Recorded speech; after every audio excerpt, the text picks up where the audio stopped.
Let's take a look at the chart action for Dogecoin.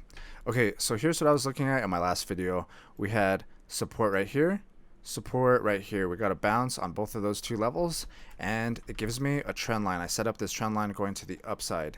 After that, I was looking for a breakout to the upside or to the downside from this resistance right here or this support right here. We had two trend lines set up.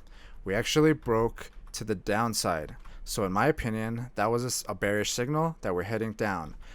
So what I was targeting were these two spots right here. And I was mostly targeting this bottom down here at 1.111. We came down, hit this first bottom right here, and it looks like we're still trending down. That's why I wanted to go for this one down here. So in general, what I'm looking at is now we have resistance, resistance. We came up, got rejected, got rejected, got rejected, and we're heading down. So what I do is put a trend line on those red candles right there on the tops.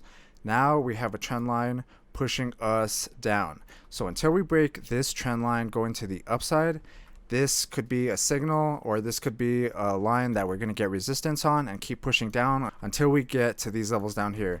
Basically, until we break this trend line going to the upside, I'm looking at the previous bottom down here at 0.111.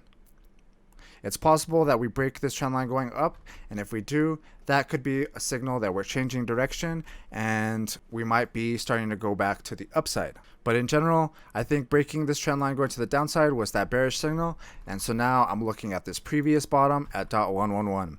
Let me know what you guys think though. If you guys liked the video, hit that thumbs up button.